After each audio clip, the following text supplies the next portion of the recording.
Good morning. Welcome to your Monday morning, early morning intuitive guidance.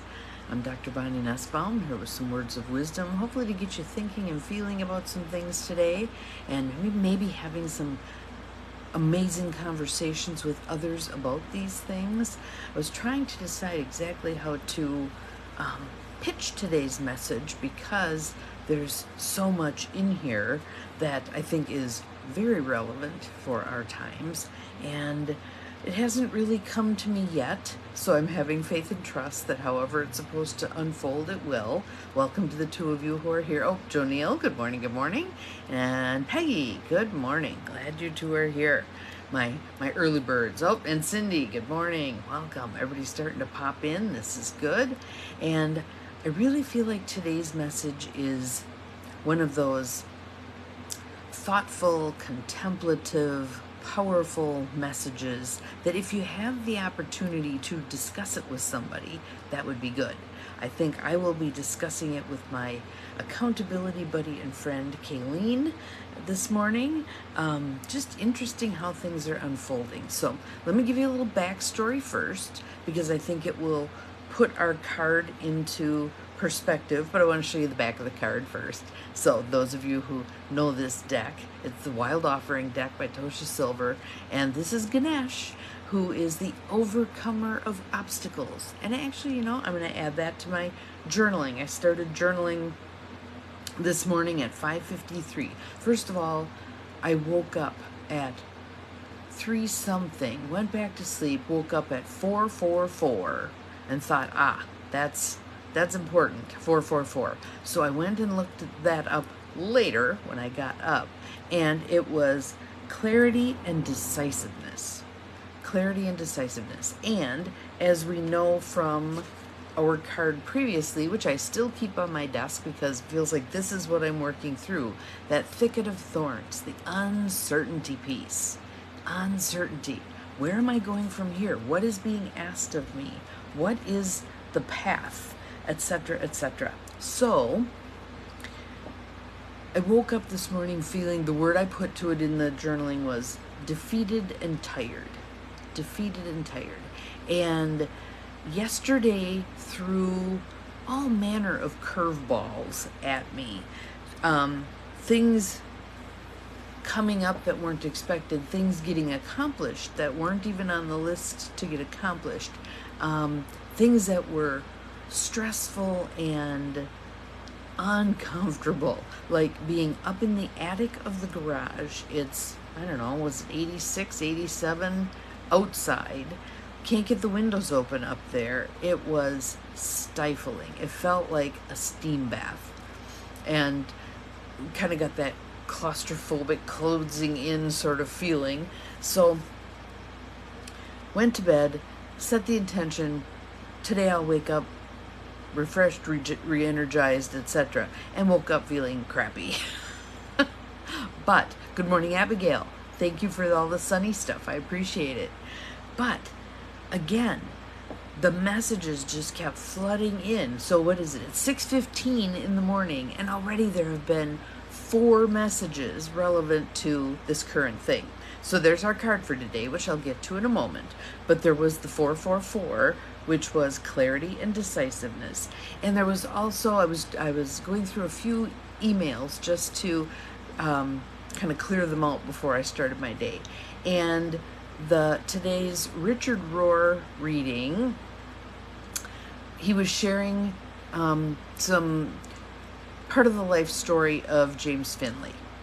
And James is one of the teachers at the Center for Action and Contemplation that Richard created, and he was talking about domestic violence and his experience as a child with his father's rage toward his mother.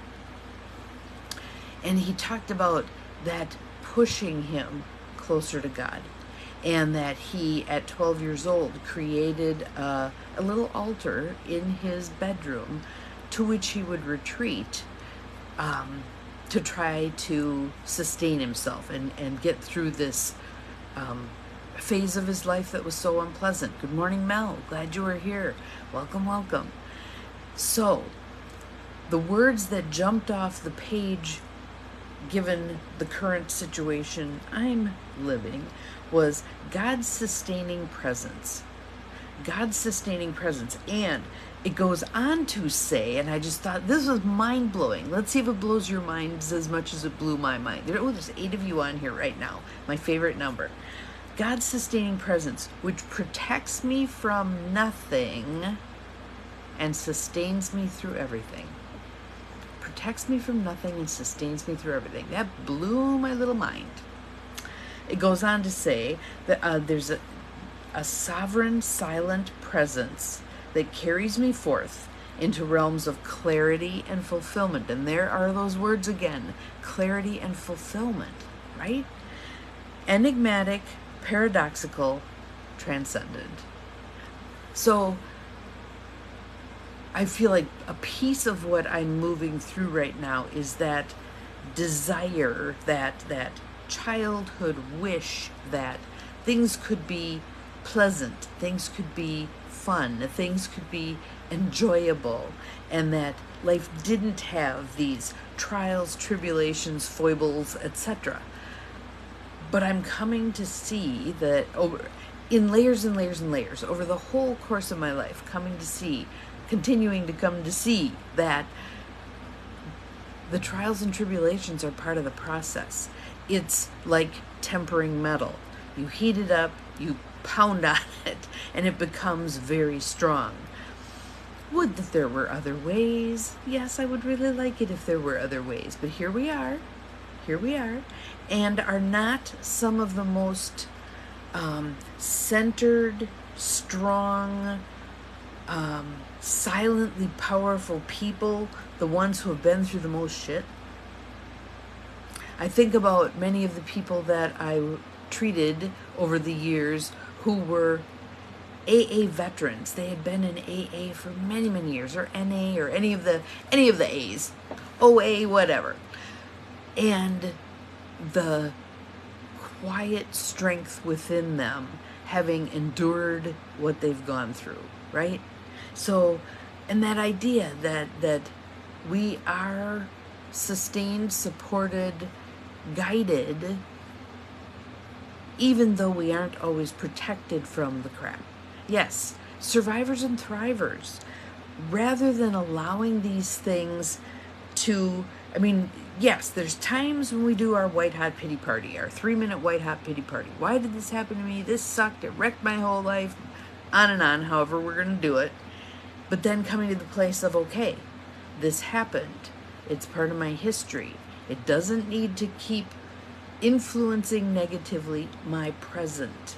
I want my present to be just that, a present. Good morning, Carolyn. Glad you are here. A gift that I choose to open and to utilize to the fullest extent of my being. And what else was I reading? This is triggering something else. Hang on. Oh, I got a new book. And trying to remember his name. Carlos Whitaker, who I was introduced to through my friend Jody. Thank you, Jody. And he's writing, I'm not going to be able to pull the title of it. Oh, maybe I can. Hang on. How to Human. That's the title of the book. How to Human.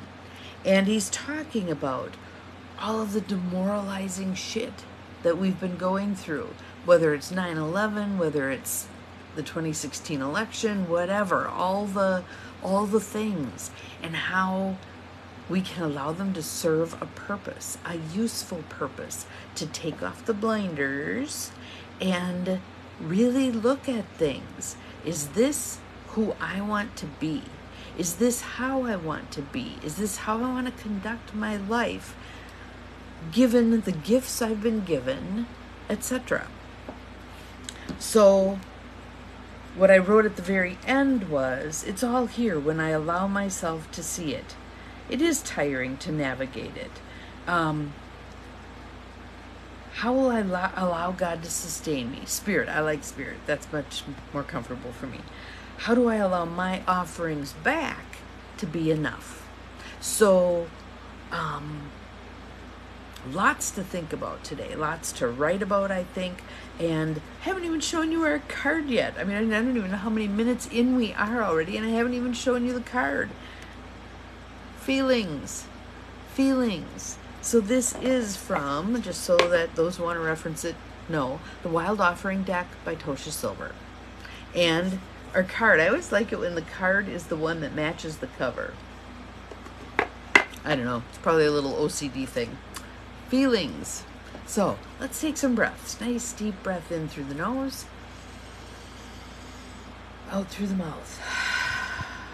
Oh, that feels good. In through the nose, out through the mouth. Breathing and allowing yourself to settle. In through the nose, out through the mouth. Life is what it is in this exact moment. Let's see what we can learn about feelings related to that. Emotions want to be felt. Emotions want to be felt. You really can't surrender something until you deeply feel it. So it's not avoidance. It's not getting rid of. It's not offloading on God. Here's all my crap. You get it. I don't have to feel it anymore.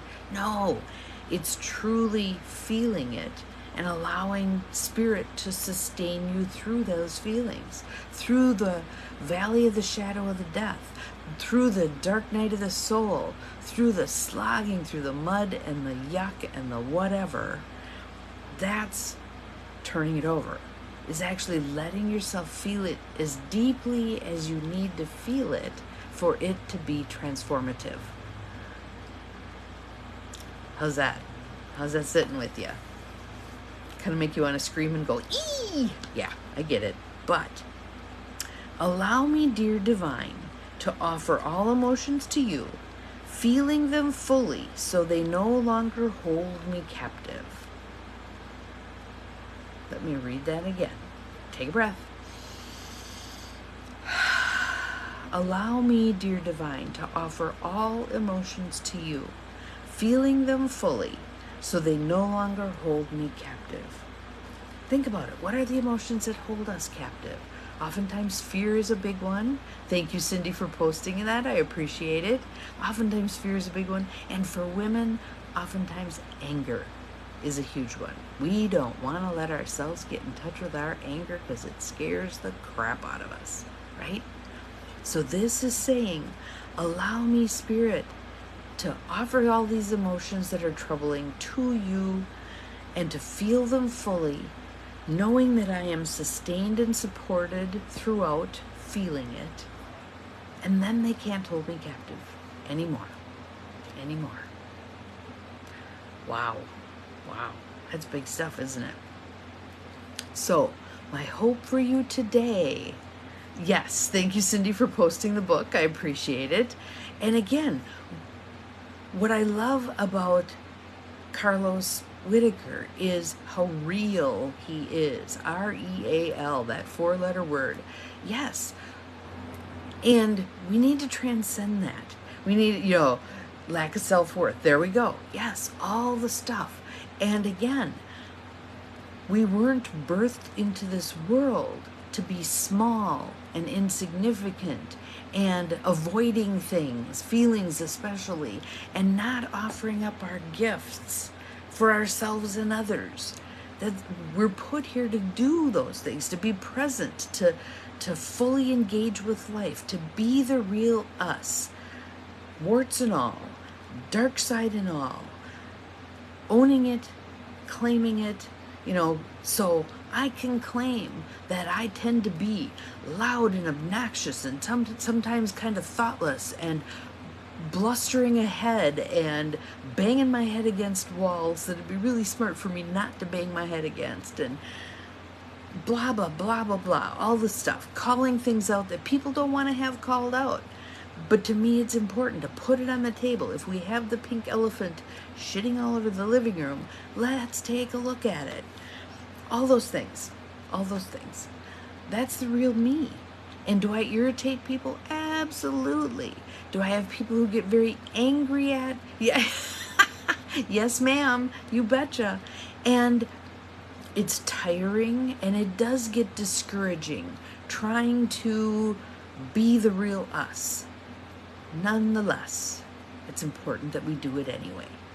I love that thing about do it anyway. Whatever, all the things that go wrong, all the things that don't work well, all the things that aren't appreciated, do them anyway.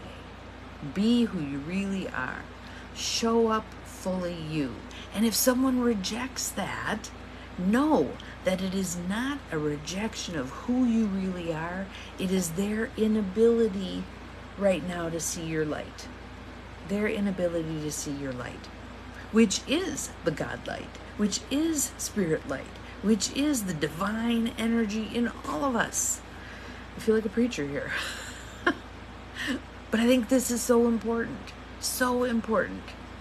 Today, my hope for you is be the real you. Be as real as you can be. From the Velveteen Rabbit, right? When all your fur is rubbed off, that's when you're real. That's when you're doing what you're meant to be doing here. All right? So, there's our work for Monday. How's that for starting the week off with a bang? Feelings. Allowing them, embracing them, breathing your way through them when they're heavy, when you're sobbing so hard you can barely catch your breath. Breathe, breathe, breathe. Allow, allow, allow. And know that you are not walking the path alone. All of the practical rebels are right here with you as we go through this stuff. Big transformations happening. Can't you just feel it? Can't you just feel it? And just like giving birth, for those of us who've given birth, that ain't a fun process. Or if you've done something in your life, you wrote a dissertation, you cleaned out someone's home, you took care of someone toward the end of their life, all the big stuff, right? You raised a kid, you raised a dog, they're not easy either. Just breathing our way through this stuff, garnering the information we're meant to take from those things. Well, that was a shitty life experience, but here's what I learned. Here's how it tempered my metal. Here's how it made me more real. Here's how it rubbed the fur off me, etc. All right? Yes, I love that quote, Cindy. Thank you. That is, yes. Dr. Seuss was quite the sociologist. If you go back and read all his stuff from a sociological perspective, the Sneetches, oh my God, wow, social commentary. Wow, wow, wow. Dig those books out. They are amazing. The message that's in them, profound, profound. So, have an awesome day. We'll see you again tomorrow. Please put more things in the feed here. I'd love to get some conversation going about this. Let's support each other. Let's link arms, practical rebels, and walk our way through this amazing transformation and transition we're going through right now. Becoming real, getting our fur rubbed off. See you again tomorrow. Know that you are capable of far more than you think you are. Bye-bye.